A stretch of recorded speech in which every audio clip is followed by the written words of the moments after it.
Okay, so you've given us quite the collection of material on the Rosicrucian Hoarder. Part history, part symbolism. Even some speculation about their influence. Yeah, it's like we're stepping into a world of secret societies and hidden knowledge. It's really exciting. So let's dive in and see what we can uncover, right? What I think is really captivating is that the Rosicrucians, or the Rosy Cross, as they're sometimes called, they emerged in the early 17th century. Hmm. And they were shrouded in all this mystery. It's really quite intriguing how they blended alchemy, Kabbalah. Oh, Kabbalah. Yeah, that's Jewish mysticism, by the way. Right. And they blended that with Christian mysticism. They created a unique system. Yeah, it is a unique blend for sure. And you've even included excerpts from the real history of the Rosicrucians, which seems to be like a key text for trying to understand this group. So where do we even begin with a group that almost seems to like revel in enigma? Well, I think our mission here is threefold. Mm. Wouldn't you say? First, we need to figure out, is there any truth to these claims these Rosicrucians are making? Right. Yeah. Second, what's the real story behind this secretive order? Okay. And lastly, what are the key takeaways for you as the listener, someone who's maybe diving into this world for the first time? Okay. I love a good mystery. So let's start with the origins, right? What do we know about how this whole Rosicrucian thing even got started? Well, we have to go back to the early 1600s, to these two documents that really put them on the map, the Fama Fraternitatis and the Confessio Fraternitatis. Right. And they introduce us to this enigmatic figure, Christian Rosicrucius, the alleged founder. Yeah. And they say he lived for 106 years. Wow. Traveled all over the East, gathered all this secret knowledge. It's quite a story. 106 years. That's a long time to be gathering secrets. But were these documents even real? I mean, it sounds almost like too good to be true, you know? Yeah. Like something out of a Dan Brown novel. Yeah, and that's exactly the debate that's been going on for centuries. Some scholars, they believe that Johann Valentin Andreae, he was a German theologian. Okay. Some scholars think that he actually wrote those documents. Mm. And they point to stylistic similarities between his writing and the Rosicrucian texts. So he's like the Shakespeare of secret societies. Huh. Maybe. Wait, didn't he later denounce the whole Rosicrucian thing? He did, and he even wrote this book, Tourist Babel. Right. And it actually critiques the whole movement. So it's this puzzle. Yeah. Scholars are still trying to figure out. Right. Was he a true believer who just became disillusioned? Or was he playing some kind of elaborate game, creating this whole Rosicrucian myth? That's so fascinating how even their origins are shrouded in so much mystery. But these early documents, they also sparked a lot of interest in the symbols they used, specifically the Rose and Cross. So what's the significance? What does that emblem mean? Well, the Rose and Cross, those are very powerful symbols. And their meaning extends beyond just the Rosicrucians. The rose, it often symbolizes, spiritual enlightenment, beauty, the unfolding of the soul, while the cross represents the trials, the sacrifices on the path to spiritual growth. Yeah, you see those symbols everywhere. But the Rosicrucians, they had their own specific interpretations of the Rose and Cross. Right? Absolutely. They took the symbolism, they went a little deeper. For them, the rose of light, that represents the very heart of wisdom, both human and divine, and they often identify that with Christ himself. Right. And the union of the Rose and Cross that symbolizes the merging of the spiritual and material, the divine and human. It's like they're saying that true enlightenment comes from finding that balance between the spiritual and the earthly. Right? Yeah, that's a good way to put it. And then you have someone like Dante, in Paradiso. He uses the rose to symbolize the celestial host arranged in like this beautiful rose formation. That's right. It just shows how these symbols, they can hold so many layers of meaning. They invite us to think about these different interpretations. And it's interesting how a symbol like that can resonate across different traditions, different time periods. It's like it's speaking to this universal human search for meaning, for connection. Okay, so we've got mystery, we've got symbols. It feels like we're about to uncover some ancient secret, right? But there's one more ingredient in this Rosicrucian mix that we need to explore. Alchemy. So what role did alchemy play in their teachings? Alchemy was, without a doubt, central to to their worldview. But even here, even with alchemy, there's debate about its true meaning. Some Rosicrucians, someone like Robert Flood, he's a prominent figure in England. Right. He believed that alchemy was primarily a spiritual practice. So not literally turning lead into gold then? Well, not just about that. He saw alchemy as this metaphor for inner transformation, for purifying the soul, for aligning oneself with the divine. So instead of transforming base metals into gold, it's about transforming like the base aspects of yourself into spiritual gold. I love that analogy. But weren't some Rosicrucians actually trying to achieve like physical transmutation? Yes, some were definitely pursuing that. The creation of the Philosopher's Stone. Oh, the Philosopher's Stone. This legendary substance that was said to have the power to transmute metals and grant immortality. Why, immortality? Now, this is getting really interesting. Are we talking like actual physical immortality, or is that another metaphor? That's the million-dollar question, isn't Yeah. it? And that's what makes the Rosicrucians so captivating. They straddle this line between the tangible and the intangible, the scientific and the mystical.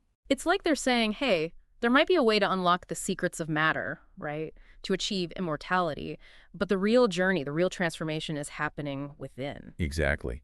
And they use alchemy with its intricate symbols and processes as a language to explore both the inner and outer realms of transformation. Yeah. We see this duality in texts like the chemical nuptials of Christian Rosencreutz. It's this allegorical tale packed with alchemical symbolism, and even in later texts like the Book of Preparation. This was from the 18th century. And it outlines specific alchemical processes, but it also emphasizes spiritual development. So are we talking about like literal recipes for immortality, or are these texts speaking in some kind of code? That's the beauty of it. They leave it open to interpretation. They're inviting you, the reader, to engage with these texts, to unravel those layers of meaning, to find your own understanding. It's like they're saying, here are the tools, here are the symbols, now go on your own alchemical journey. But with all this focus on alchemy, whether it's spiritual or literal, I'm curious about the Rosicrucian order itself. Did they just like appear out of thin air and stay the same for centuries, or did they go through some transformations of their own? Oh, they definitely evolved. In fact, it's rumored that they actually went underground for a good chunk of the 17th century, and then they reemerged. They kind of resurfaced in the 18th century. It's like they went into hibernation, Yes. right? And Right. then emerged with this renewed purpose. So what brought about that resurgence? Well, figures like Sigmund Richter Okay. and the emergence of a branch that was called the Golden and Rosy Cross, and they really shifted the focus towards more practical alchemy. And they were actively trying to recruit other alchemists. It's like they were saying, hey, if you're serious about this, about cracking the code of the universe, then come join us. That's a pretty bold move, considering they're supposed to be all secretive. Yeah. But this period also saw some interesting connections, right, between Rosicrucianism and Freemasonry. Some even say that Freemasonry emerged from Rosicrucian roots. What's the evidence for that theory? Well, one piece of evidence we have is this Masonic ritual document. It's from the late 18th century. Okay. And it basically lays out the origin story for a high-degree Masonic system Right. that's heavily influenced by Rosicrucian ideas. And it basically presents Freemasonry as a continuation of the Rosicrucian tradition, claiming that they both trace their roots back to the ancient wisdom of the Knights Templar. Hold on. Knights Templar, Rosicrucians, Freemasons. Are we about to uncover a grand conspiracy here where all these groups like interconnected, sharing secret knowledge and working towards some hidden goal? Well, the document describes how Freemasons, through their study of ancient texts and symbols, they supposedly rediscovered this lost knowledge of the Knights Templar. Yeah. And they integrated it into their rituals, their degrees. It even suggests that the true system of Freemasonry was actually revealed by a group calling themselves the Brothers of the Golden and Rosy Cross. That's like a secret society within a secret society. But this was all happening, wasn't it, when Freemasonry itself was going through a lot of changes? It was. The late 18th century saw a huge surge in the popularity of Freemasonry. Right. And with that came a lot of experimentation with new rituals and degrees. And the Rosicrucian influence during this period was definitely significant. It shaped how those Masonic systems developed, especially those that were focused on the mystical or esoteric themes Okay, so we've got interconnected secret societies, shifting focuses, resurgence of interest in alchemy and esoteric knowledge. It sounds like the Rosicrucians were anything but static, but while Freemasonry was evolving, what was happening within the Rosicrucian order itself? Did they continue to operate in the shadows? Well, not entirely. One Okay. interesting thing is that we see more organized Rosicrucian groups emerging, with specific rules and hierarchies. And we have documents from this time that outline the laws of the Golden and Rosy Cross. Mm-hmm. And they detail everything, from initiation rituals to the qualifications for membership. And these laws really highlight a blend of spiritual development and practical alchemy. Yeah. They emphasize both inner transformation and the pursuit of knowledge. So it wasn't just about, mystical mumbo jumbo. They actually had like rules and structure. Exactly. They were very methodical Yeah. about their approach. And these weren't just, theoretical guidelines. Yeah. We see evidence of them actually being applied in various Rosicrucian societies across Europe. Hmm. For example, there's one group that really emphasized practical alchemy. Hmm. And members were actively sharing their alchemical experiments, their findings, all in pursuit of the great work, the creation of the Philosopher's Stone. So they weren't just sitting around meditating on roses and crosses, right? They were Yeah. they were getting their hands dirty, trying to unlock the secrets of matter. Absolutely. And some accounts even suggest they had some intriguing successes. There's this story about Count de Chazal. He was supposedly Rosicrucian living on the island of Mauritius in the late 18th century, and he claimed to possess both the Philosopher's Stone and the Animal Stone, and he attributed his wealth, his longevity to these alchemical creations. Hold on, the animal stone. Is that like the philosopher's stone but for animals? It's a bit more complicated than that. The Animal Stone was it was believed to have healing properties. Okay. And it was said to be even harder to create than the Philosopher's Stone. Wow. But de Chazal's claims, they weren't just boasting. A Swedish mystic, Carl Friedrich Backstrom, he allegedly visited de Chazal, and he witnessed an alchemical experiment that produced different grades of gold. Wow. That's quite a claim. So are we saying that there might be some truth to these legends of alchemical transmutation? It's hard to say for sure. Yeah. The historical record, it's full of intrigue and skepticism. Right. But these stories, they at least that some Rosicrucians, they were very invested in practical alchemy, and they were really pushing the boundaries of what was considered possible. Okay, so we've got alchemical experiments, secret societies, Knights Templar. This is a lot to take in.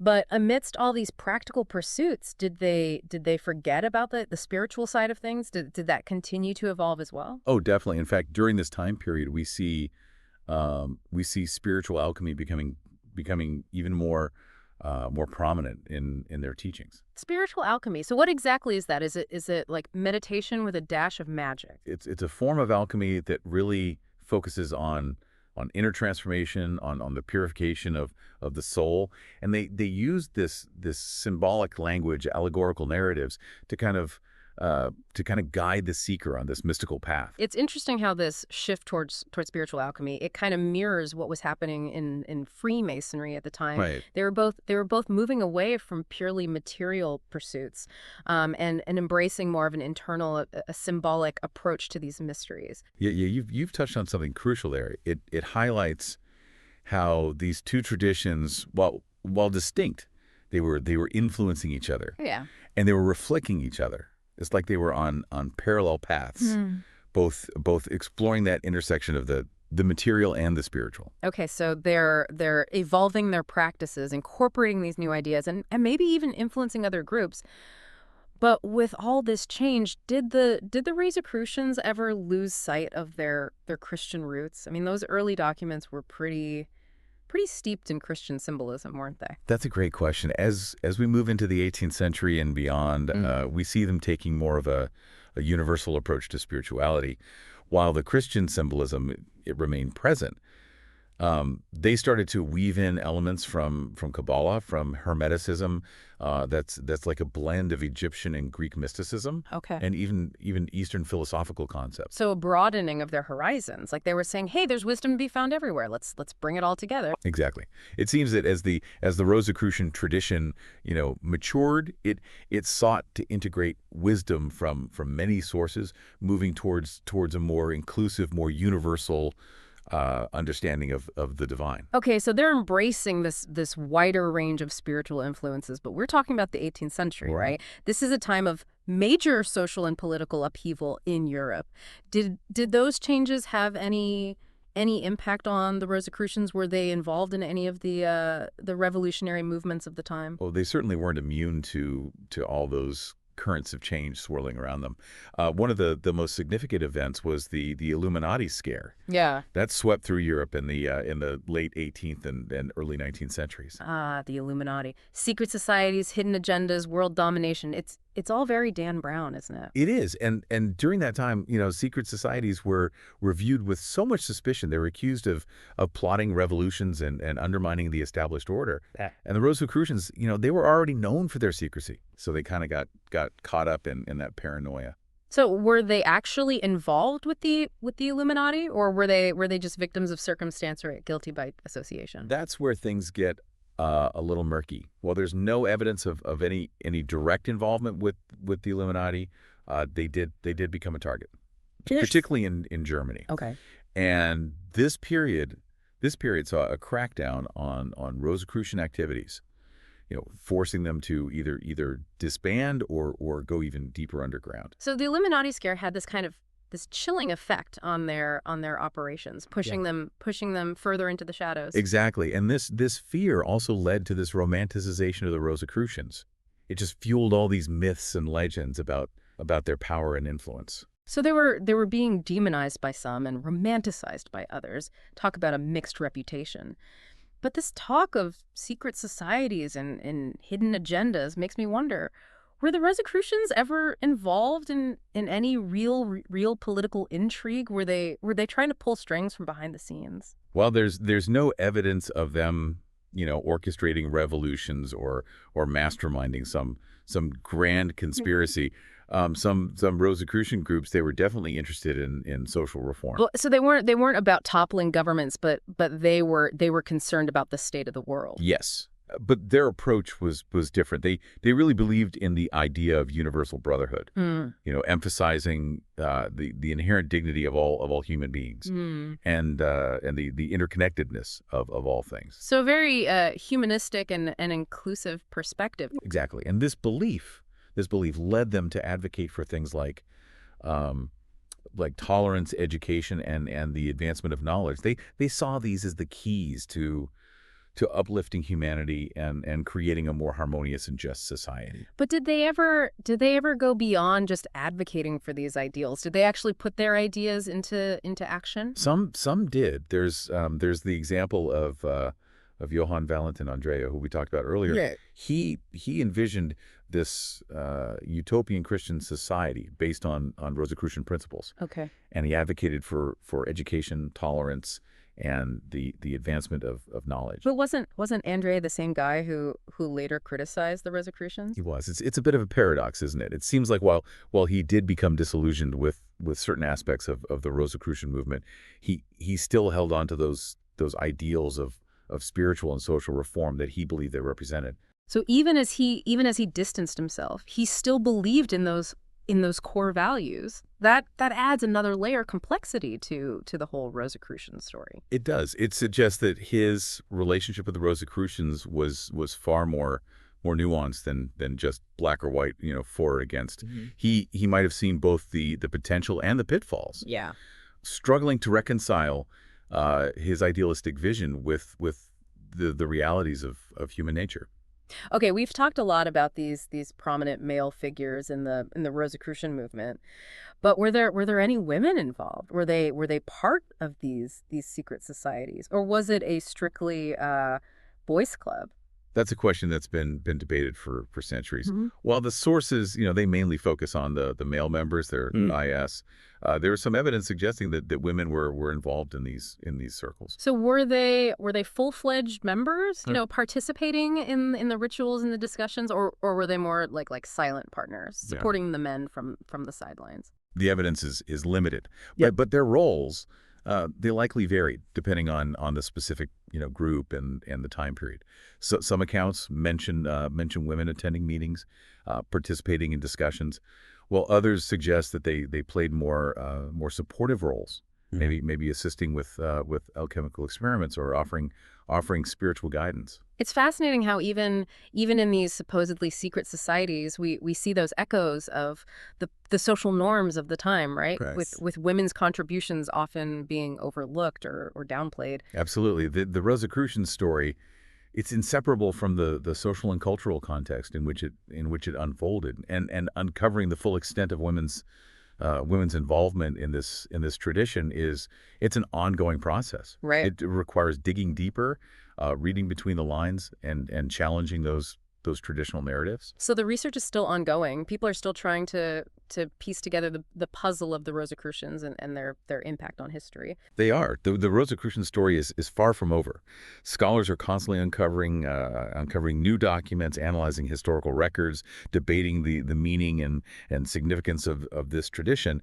And with every new piece of information, our understanding of the Rosicrucians, it evolves. It surprises us. It's like this ever-expanding mystery with new layers being revealed all the time. But amidst all the mystery and symbolism, one question keeps coming to mind for me. Did the Rosicrucians actually have any concrete ideas about how to improve society? One of their central tenets was the idea of universal brotherhood. This belief in the inherent dignity of all human beings, and the interconnectedness of all things. So a very humanistic and inclusive worldview. Exactly. And this belief led them to advocate for things like tolerance, education, and the advancement of knowledge. They saw these as essential tools for uplifting humanity and creating a more harmonious and just society. But did they ever go beyond just advocating for these ideals? Did they actually put their ideas into action? Some did. There's the example of Johann Valentin Andreae, who we talked about earlier.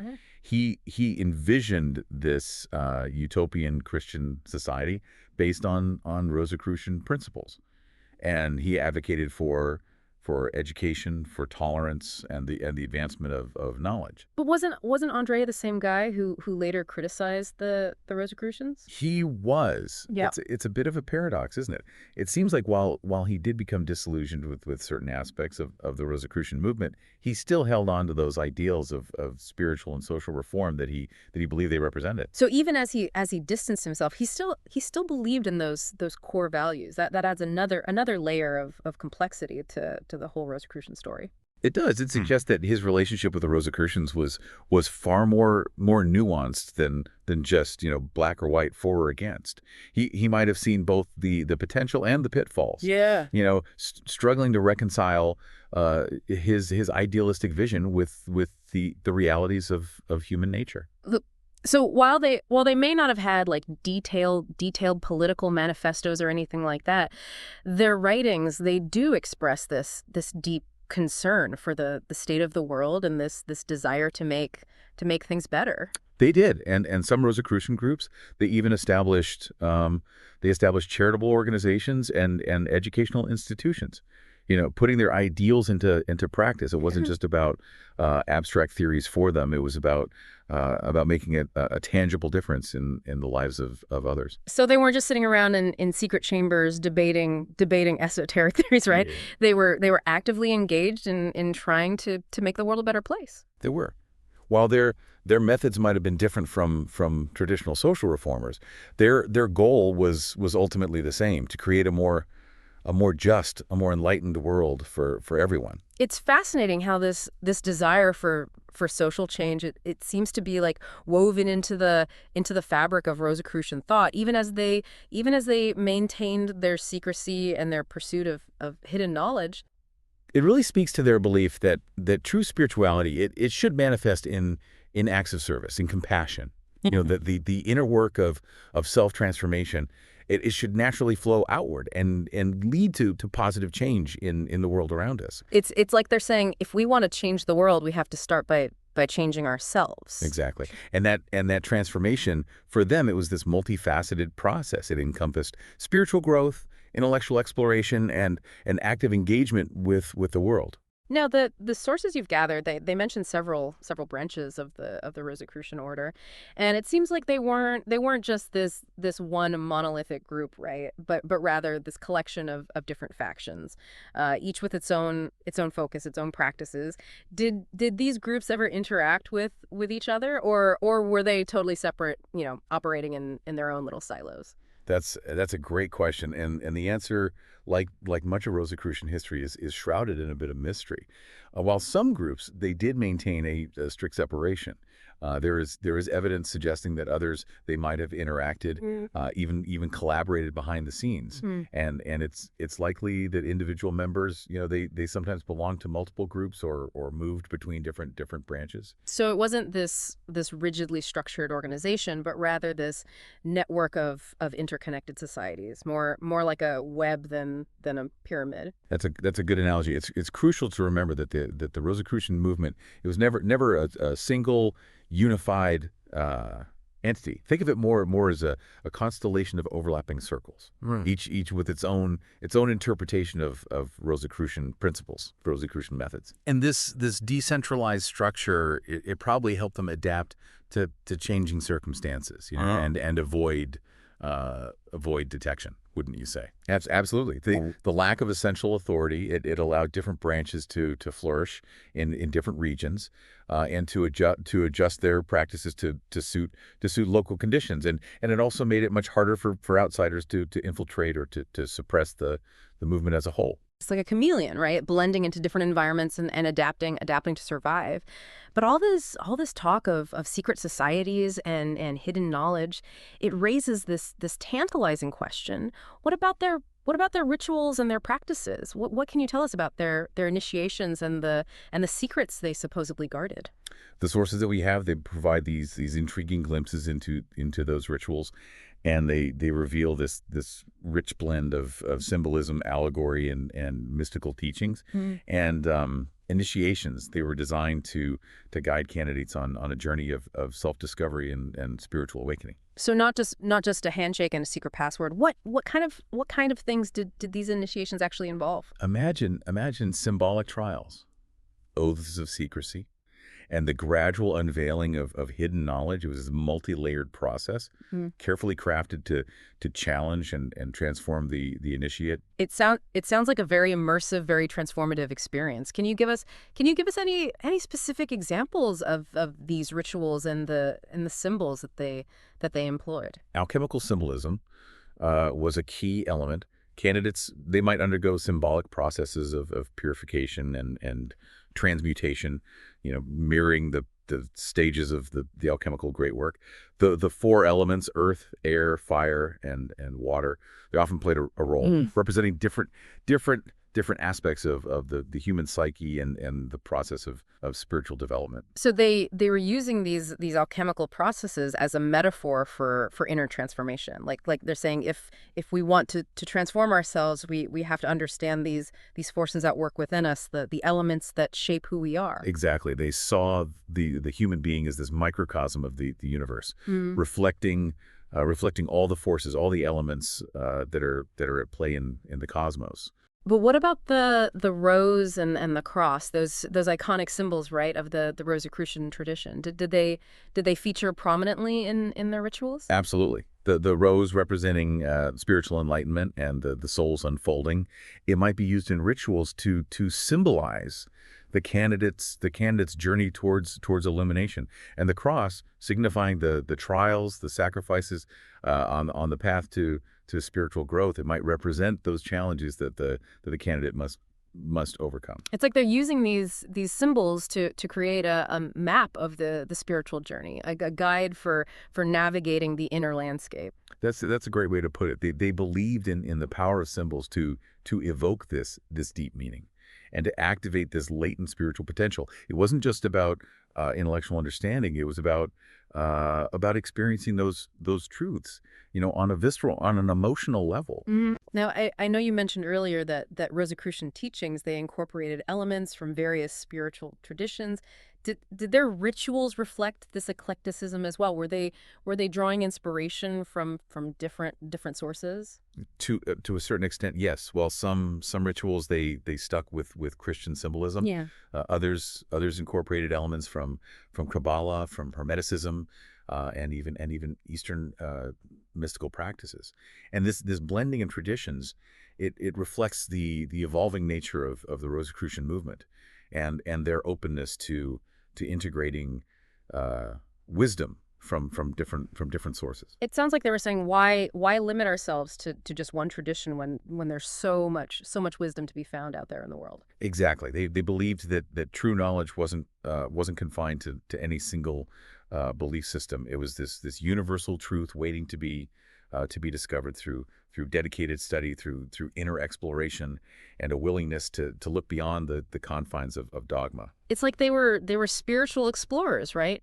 Charting a course through uncharted territories, always seeking new insights, deeper understanding. That's a great way to describe it. They were pioneers in a sense, forging their own path and encouraging others to do the same. Now, with all this talk of Rosicrucian rituals and their unique blend of influences, I can't help but wonder about the impact that they had on the wider world. Did their teachings, did they influence any other movements or individuals, or did they remain, largely isolated, a secret society tucked away in the corners of history?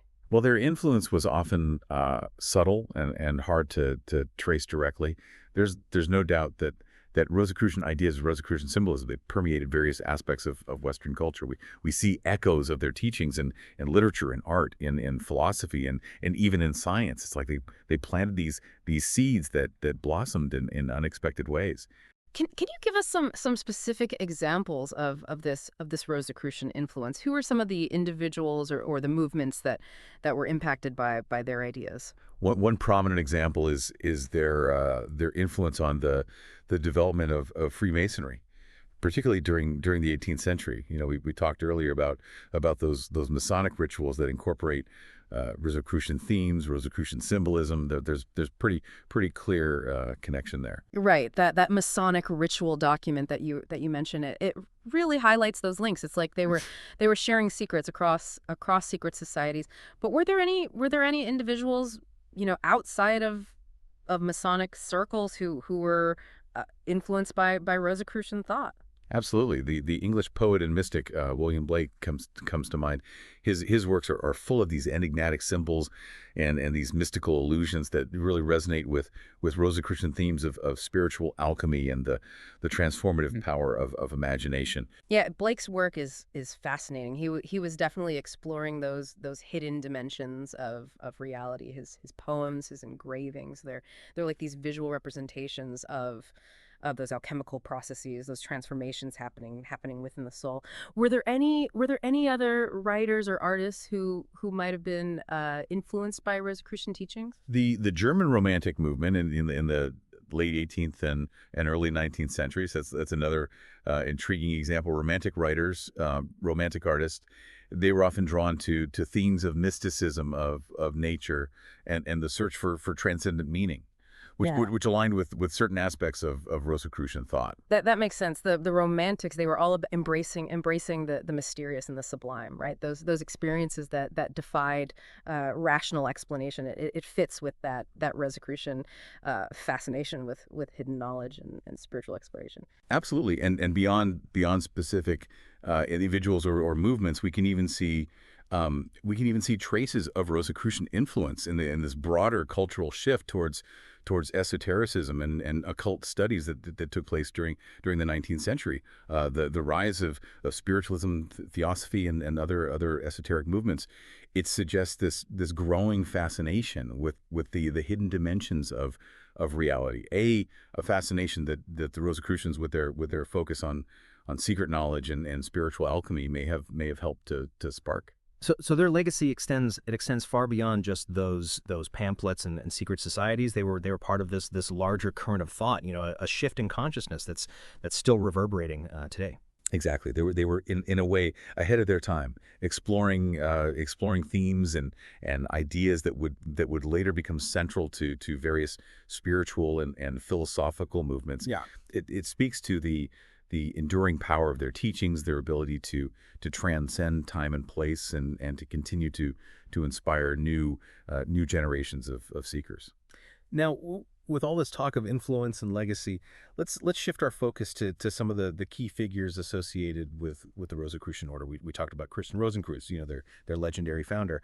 But were there any other individuals who really shaped the development of this tradition? What about those who brought those teachings to life, who really embodied the Rosicrucian spirit? One figure who definitely stands out is Robert Flood. He's an English physician and alchemist who became this staunch defender of the Rosicrucian order in the early 17th century. He was a firm believer in the spiritual dimension of alchemy, seeing it as a means of achieving inner transformation and uniting with the divine. Flood's work, it really emphasized that spiritual alchemy, didn't it? He saw it as this path to enlightenment, not just a way to manipulate matter. Exactly. He argued that the true goal of alchemy wasn't just to turn lead into gold, but to purify the soul and to reach this higher state of consciousness, to align oneself with the cosmic harmony of the universe. It sounds like he was trying to bridge that gap between science and spirituality, viewing alchemy as a tool for both material and spiritual transformation. That's a great way to put it. Flood was a true Renaissance man, embracing both the scientific advancements of his time and the mystical traditions of the past. His work really embodies that Rosicrucian ideal of integrating knowledge from various sources, seeking a holistic understanding of the human being and the universe. Now, besides Flood, were there any other Rosicrucian figures who made significant contributions to the tradition? Michael Mayer is another one. He was a German physician and alchemist who wrote extensively about Rosicrucianism in the early 17th century. He's known for his allegorical writings, often using these complex symbols, these images to convey esoteric knowledge. It's like he's inviting you to crack a code, Yeah. to delve deeper into the hidden meaning behind those symbols. Mayer's work sounds fascinating. Can you give us some examples of the symbols, the allegories that he used to express those Rosicrucian teachings? Well, one of his most famous works is The Chemical Wedding of Christian Rosenkreuz. And it's this allegorical tale full of alchemical imagery, mystical creatures, and hidden messages that describes the spiritual journey of the Rosicrucian founder. It's this layered narrative, inviting the reader to unravel the symbolism and to uncover these deeper layers of meaning.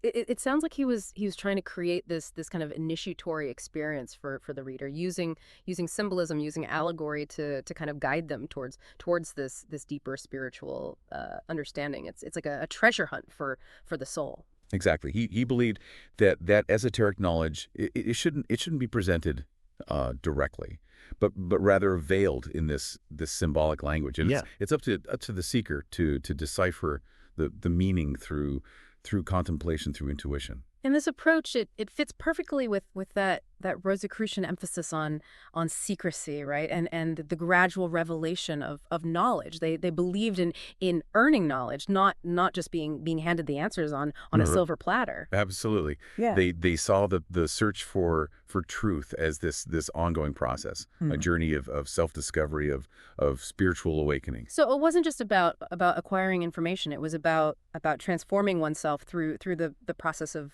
seeking. Exactly. They believed that knowledge without transformation, it was ultimately meaningless. The real goal was to embody the wisdom, to integrate it into one's being, and to allow it to shape one's life, one's actions.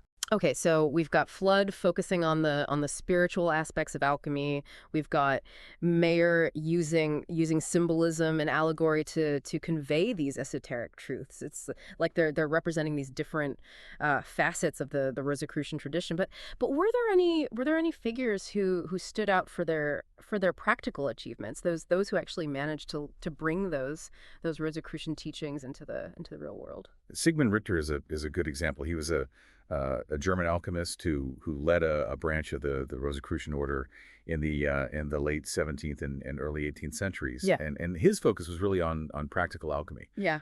emphasizing experimentation and the sharing of knowledge among members. So a more hands-on approach to the mysteries then, less about theorizing and more about actually doing the work. Exactly. Richter, he believed that the secrets of alchemy, they could be unlocked through careful observation, through rigorous experimentation, and a collaborative spirit of inquiry.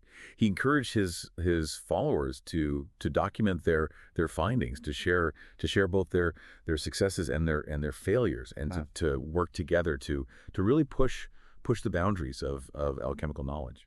This emphasis on practicality and experimentation, Hmm. it seems to contradict that stereotype, right, of the Rosicrucians as these secretive mystics. It does to a certain extent, but it's important to remember that the Rosicrucian movement, it was never this monolithic entity. Different branches had different approaches, and even within individual groups, there was a balance between theoretical knowledge and practical application. Yeah. So while some Rosicrucians they might have dedicated themselves to contemplation and inner exploration, others were out there in the world experimenting, trying to manifest those teachings in a tangible way. Exactly, and this duality really speaks to the core of the Rosicrucian tradition. They weren't about choosing one approach over the other, but about recognizing the interconnectedness of theory and practice, the inner and the outer. It's about finding that balance, that harmony between the spiritual and the material, the contemplative and the active. Precisely, and for the Rosicrucians, alchemy,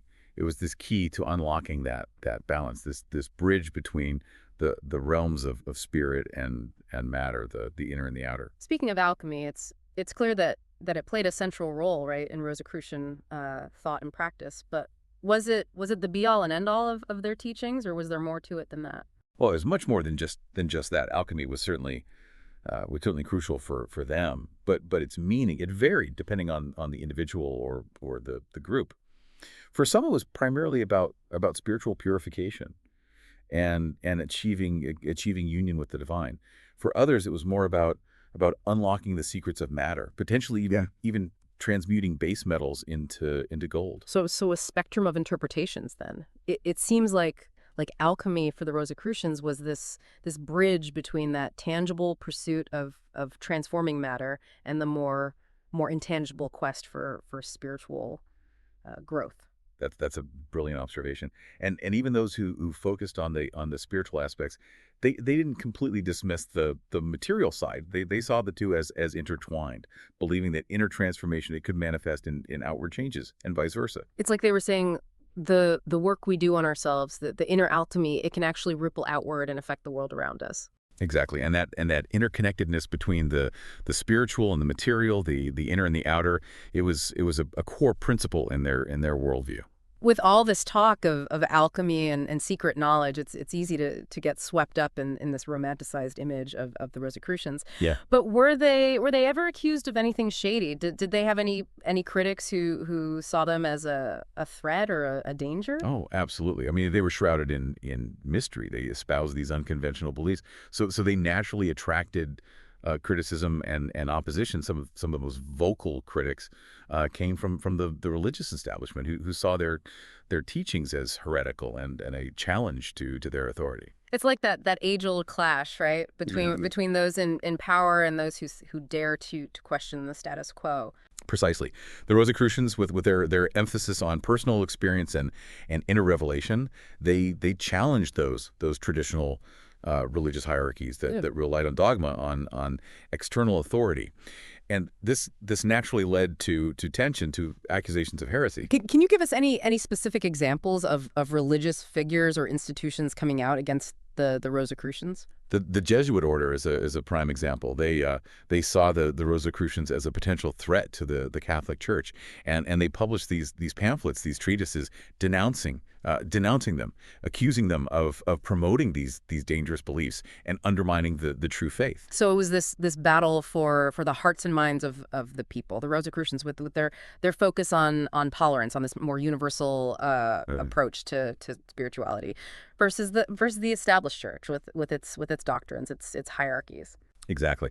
The Rosicrucians, they offered a different path, one that resonated with those who sought a more inclusive and experiential form of spirituality. There's no wonder they were seen as a challenge to the church's authority. It sounds like they were walking a tightrope, Right. trying to spread their teachings without drawing too much attention, without provoking those powerful religious institutions. They were, and operating in secrecy, using symbolic language, appealing to a select group of initiates.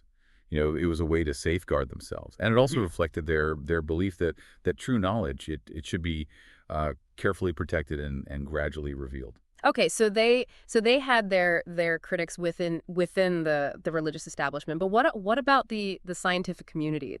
Did their ideas ever face any challenges from that front? That's an interesting point. While they did embrace certain scientific ideas, particularly alchemy, their worldview and their emphasis on spiritual forces, it sometimes clashed with the emerging scientific rationalism of the 17th and 18th century. Some scientists, some philosophers dismissed their teachings as superstition or charlatanry, claiming that they lacked empirical evidence, a rational basis. So it was a clash between those who embraced the mystical and those who championed reason and empirical observation. Exactly. The Rosicrucians, with their belief in spiritual alchemy and the power of symbols and the existence of hidden forces, they presented a worldview that didn't quite fit with the emerging scientific paradigm, which sought to explain the universe through observation, through experimentation and natural laws. It seems like the Rosicrucians, they occupied this intriguing space between the realms of science and spirituality.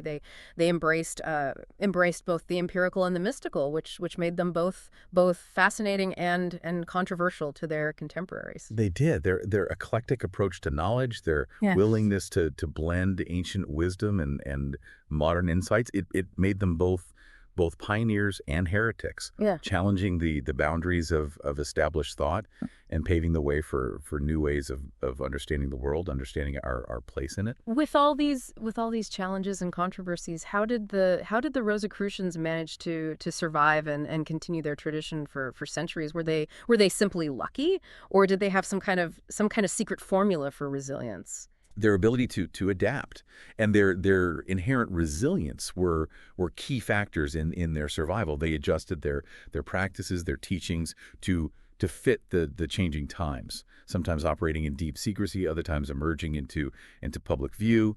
Their decentralized structure also played a crucial role, allowing different branches to thrive independently and making it much harder for outsiders to completely dismantle the movement. So it's like a hydra then. Cut off one head and two more grow back. That's a great analogy. The Rosicrucian tradition, it proved remarkably resistant to external pressures, constantly evolving, reinventing itself, while remaining true to those core principles of spiritual exploration, self-discovery, and the pursuit of hidden knowledge. And in that adaptability, it's reflected in the fact that they still exist today. Right. So what's the state of the Rosicrucian order in the 21st century? Are they still operating in the shadows, or have they embraced the modern world? The Rosicrucian tradition is very much alive, but it's transformed significally over the centuries. There are various organizations that claim lineage to the original Rosicrucian order, each with its own its own interpretation of the teachings and its own set of practices. So a continuation of the tradition, but with some modern day updates. Like are they on social media? Do they have a podcast? Maybe not a podcast, but I wouldn't rule out social media. Some of these modern Rosicrucian groups, they focus on esoteric studies, offering courses and initiations that delve into the mystical, the philosophical aspects of the tradition. Others emphasize personal development and spiritual growth, providing teachings, providing practices to help individuals unlock their inner potential and live more fulfilling lives. It sounds like the Rosicrucian tradition has found a way to adapt to the needs of modern seekers, while retaining its core focus on spiritual exploration and self-discovery. But are they still as secretive as they once were, or are they more open now? Well, some groups do operate more openly than their predecessors. They still retain a certain level of secrecy. They understand the importance of safeguarding the sanctity of their teachings and their practices. So the mystery, the allure of the Rosicrucians, that blend of symbolism and spiritual wisdom, it continues to draw people in even today. It's like they're offering this glimpse into a world beyond the ordinary, right? A world where secrets wait to be uncovered, where ancient wisdom can guide us on our own personal journeys. Exactly, and that enduring appeal, it speaks to something fundamental within us. Mm-hmm. You know, that yearning for meaning, for purpose, that fascination with the unknown, and that desire to explore the hidden dimensions of ourselves and of the world around us. No, we can't talk about the Rosicrucians without addressing the elephant in the room, the critics. We've talked about those who challenged them, right, from a religious or a scientific perspective. But were there any other groups, any individuals who actively opposed them, who saw them as a threat, a danger? Well, as we discussed earlier, during the Illuminati scare of the late 18th and early 19th centuries, secret societies in general, they were just viewed with so much suspicion and distrust. And the Rosicrucians, you know, with their air of mystery and their unconventional beliefs, they were easily swept up in that paranoia. You know, they became a target for those who sought to explain the social and political upheavals of the time by pointing fingers at secretive groups. So they were caught up in the conspiracy theories of the day, like blame it on the secret societies. Exactly. And during that time, accusations were flying. And the Rosicrucians, with their reputation for secrecy and their focus on esoteric knowledge, they became an easy scapegoat for those who feared change, who clung to traditional power structures. But were those accusations ever substantiated? Was there any real evidence to suggest the Rosicrucians were involved in any subversive activities, or were they just victims of circumstance? There's no concrete evidence to suggest that they were engaged in any widespread conspiracies or subversive activities. Their main focus was on spiritual development and the pursuit of knowledge. And while their beliefs might have been considered unorthodox by some, their teachings weren't about overthrowing governments or undermining social order. So they were more interested in inner revolution than outer revolution. Precisely. Their aim was to transform the world by first transforming themselves, believing that individual enlightenment would naturally lead to positive social and cultural change. Now, I know we've touched on this before, but I'm curious to hear more about those concrete ideas for social reform. Did they have any specific plans, any proposals for making the world a better place, or were their ideas more abstract, more philosophical? Well, they didn't, necessarily create these detailed political manifestos or anything like that.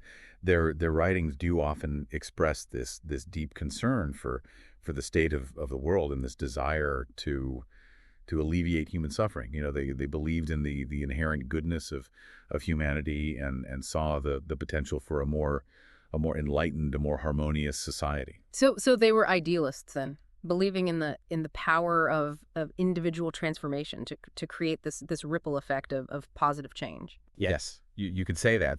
They saw the individual as the starting point for any meaningful social change. They believe that by cultivating wisdom, compassion, a sense of interconnectedness within ourselves, we could create a better world for everyone. And some Rosicrucian groups went beyond just advocating for these ideals, right? They actually put their beliefs into action by establishing charitable organizations and educational institutions. That's right. They weren't just content to sit back and theorize about a better world. They wanted to make a tangible difference in the lives of others, to spread knowledge, to promote understanding, to alleviate suffering. So they weren't just a bunch of mystics hiding in secret chambers debating esoteric theories. They were actively engaged in trying to make the world a better place, using their unique blend of spiritual insights and practical skills.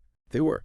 While their methods might have been different from traditional social reformers, their goal was ultimately the same, to create a more just, a more enlightened world for all. It's fascinating how this desire for social change seems to have been like woven into the very fabric of Rosicrucian thought, even as they maintained their secrecy and their pursuit of hidden knowledge. It really speaks to their belief that true spirituality shouldn't be just about personal enlightenment. It's about translating that inner transformation into outward action, into service to others, a commitment to creating a more just and a more compassionate world. It's like they're saying, if we want to change the world, we have to start by changing ourselves. Exactly. Yeah. And that transformation for them, it was this multifaceted process encompassing spiritual growth, intellectual exploration, and active engagement with the world. Now, the sources you've gathered, they mention several branches of the Rosicrucian order, and it seems like they weren't just this one monolithic group, right? But rather a collection of different factions, each with its own focus, its own practices. Did these groups ever interact with each other, or were they totally separate, operating in their own little silos? That's a great question, and the answer, like much of Rosicrucian history, is shrouded in a bit of mystery. While some groups, they did maintain this strict separation, there is evidence suggesting that others might have interacted or even collaborated behind the scenes. And it's likely that individual members, they sometimes belonged to multiple groups or moved between different branches. So it wasn't this rigidly structured organization, but rather this network of interconnected societies, more like a web than a pyramid. That's a good analogy. It's crucial to remember that the Rosicrucian movement was never this single unified entity. Think of it more as this constellation of overlapping circles, each with its own interpretation of Rosicrucian principles and Rosicrucian methods. And this decentralized structure, it probably helped them adapt to changing circumstances and avoid detection, wouldn't you say? Absolutely. The lack of a central authority, it allowed different branches to flourish in different regions and to adjust their practices to suit local conditions. And it also made it much harder for outsiders to infiltrate or to suppress the movement as a whole. It's like a chameleon, right? Blending into different environments and adapting to survive. But all this talk of secret societies and hidden knowledge, it raises this tantalizing question. What about their rituals and practices? What can you tell us about their initiations and the secrets they supposedly guarded? The sources we have, they offer these intriguing glimpses into those rituals, and they reveal this rich blend of symbolism, allegory, and mystical teachings. Initiations were designed to guide candidates on this journey of self-discovery and spiritual awakening. So not just a handshake and a secret password. What kind of things did these initiations involve? Picture symbolic trials, oaths of secrecy, and the gradual unveiling of hidden knowledge. These initiations were carefully crafted to challenge and transform the initiate, to help them shed old beliefs and outdated patterns, and to awaken a deeper understanding of themselves and the universe. It sounds like a truly profound and transformative experience. It was. Not for the faint of heart. The Rosicrucians believed that true knowledge shouldn't be given freely, but earned through dedicated effort and genuine commitment. It's like they were saying, if you want to access these mysteries, you have to prove yourself worthy. You have to demonstrate your willingness to do the inner work. Precisely. They understood that true transformation doesn't come easily. It requires dedication, perseverance, and a willingness to confront one's own limitations. Now, with all this emphasis on secrecy and the careful vetting of their initiates, I'm curious about how they managed to preserve those secrets for so long. Weren't they ever concerned about being discovered or exposed? Safeguarding their secrets was absolutely essential for their survival, especially during periods when secret societies faced suspicion and hostility.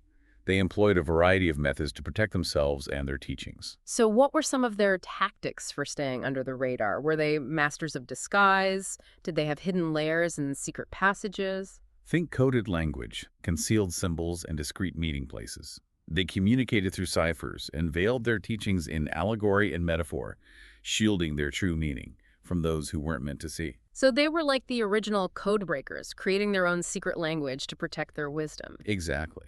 They were experts in symbolism, weaving their teachings into elaborate allegories and creating a network of hidden meanings that only initiates could decipher. It's like they were creating a spiritual treasure map, guiding those who are worthy to the hidden riches of their tradition. That's a wonderful way to put it. And that aura of mystery and intrigue was undoubtedly part of their appeal, drawing in individuals who sought something more than the conventional explanations provided by religion or science. Now we've covered a lot of ground in this deep dive, exploring the history, symbolism, and influence of the Rosicrucians. But before we conclude, I want to shift gears and ask you a question from a more personal perspective. What is it about the Rosicrucians that captivates you? What draws you to this tradition and keeps you engaged in its study? What fascinates me most is how the Rosicrucian tradition blends seemingly disparate elements: mysticism, science, spirituality, practicality. It's like they're refusing to be put in a box. They're acknowledging the complexity of the human experience and the universe itself. It's like they're saying, why choose between the head and the heart, between reason and intuition? Let's embrace it all. Let's explore every facet of existence. Exactly. And their focus on symbolism, allegory, and the power of the imagination really speaks to my own artistic sensibilities. It's like they're creating a language that transcends words, a language that speaks directly to the soul. I can definitely see that. And their emphasis on personal transformation and the interconnectedness of all things resonates with my own values and beliefs. It's like they're offering a path, a way of being in the world that aligns with my own deepest aspirations. It's a path that challenges us to look within, to confront our shadows, and to embrace our potential for growth and transformation. It's like they're saying the real journey, the real adventure is the one that takes place within. Precisely. It's about uncovering those hidden treasures that lie dormant within each of us and using those gifts to create a more beautiful and harmonious world. Well said. I think that's a perfect note to end on. As we wrap up this deep dive into the world of the Rosicrucians, we encourage you, our listener, to continue your own exploration. Don't be afraid to delve into the mysteries, to ponder the symbols, and to see what resonates within your own heart and mind. The Rosicrucian tradition offers a rich tapestry of wisdom and insight. And like any good tapestry, it reveals its beauty and complexity gradually, thread by thread. So keep exploring, keep questioning, and keep seeking. Those hidden truths, those whispers of ancient wisdom, are waiting to be discovered by those who are willing to listen. And who knows, perhaps in the process of unraveling those mysteries, you'll uncover something even more profound within yourself, a spark of the divine, the potential for true transformation. Thank you for joining us on this journey into the world of the Rosicrucians. Until next time, may the Rose and the Cross guide you on your path. May your journey be filled with wonder and revelation.